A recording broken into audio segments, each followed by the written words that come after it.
she gave herself an A. So does it feel like to you that Salt Lake City deserves an A?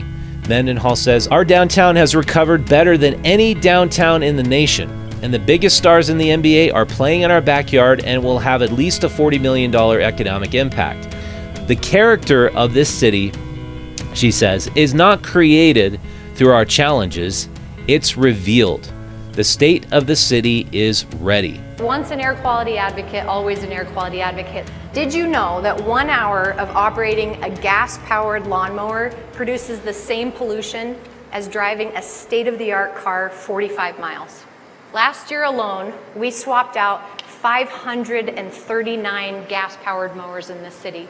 That partnership has now quadrupled the number of city residents who are able to trade in their polluting lawnmower for a clean electric model at no cost to them. The city used our tax dollars to give people free electric lawnmowers, but does she walk down around Rio Grande area? I wonder how much all these bundles of wood that homeless advocates are giving to the homeless in order to keep warm, how much carbon emissions are those emitting? The last time I heard, the carbon emissions from burning wood are the worst carbon emissions that you can have. They have the highest level of PM 2.5s.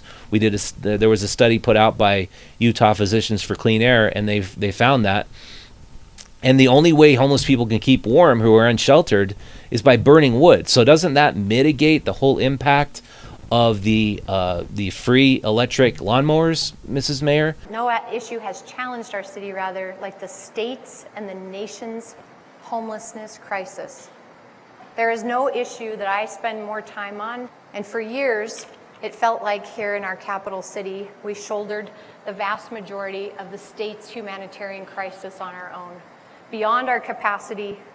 As much as some folks out there, even today, would love to tell you that homelessness should be solved by the mayor alone, that is a backwards and a false notion.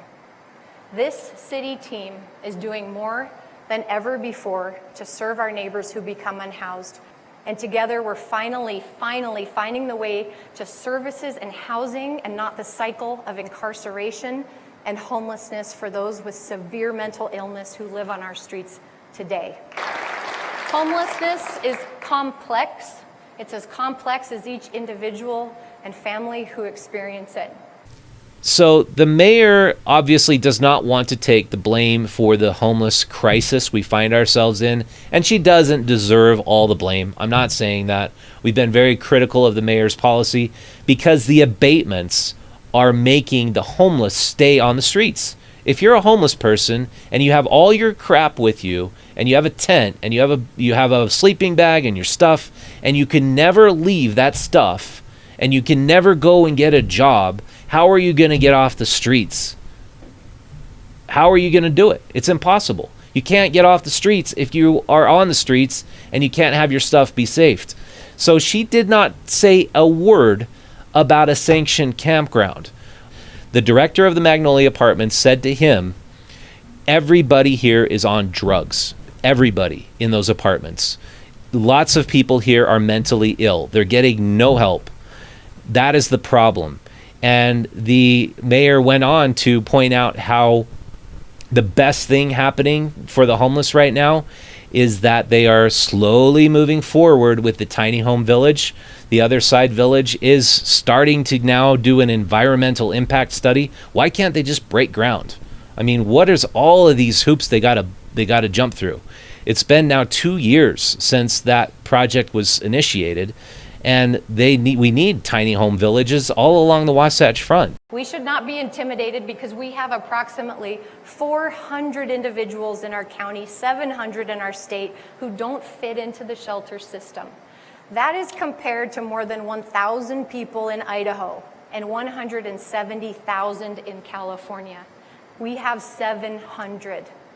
But we cannot have hundreds and hundreds of people out on the street impacting local businesses, making downtown much, much more difficult to make a living in, much, much more difficult to live in.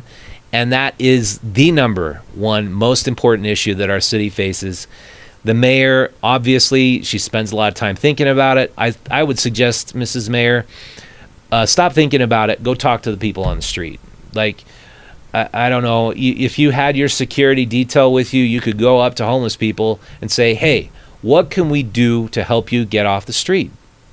What can we do to get you into a job? And I think most of them are saying they don't want a free apartment. They just want a place to keep their things safe and to be able to get a job. I don't think most of them are insincere about that. We will invest up to $10 million in wealth-building homes for 1,500 families in our city. Using President Biden's federal rescue plan funds, we will build intergenerational stability and combat homelessness by creating stable, affordable, and wealth-generating housing for families in Salt Lake City. If that's true, that's awesome. I think that's probably the best thing she talked about. If people can actually get into housing that they can build equity in, where they can have a mortgage, but actual property they can own, I think that's critical, because once you own a piece of property, once you actually are building equity, which marries you to the constant improvement of the property, I think that's what makes America such a great country. We need to have a real socioeconomic ladder that people can truly climb up and achieve things on their own. That's what gives a person a sense of dignity and self-worth, not government handouts which make people feel dependent and really crappy. Because if you just get things for free, you don't feel good about yourself. You don't feel a sense of accomplishment. You feel that way by doing things that are hard, getting help from people around you.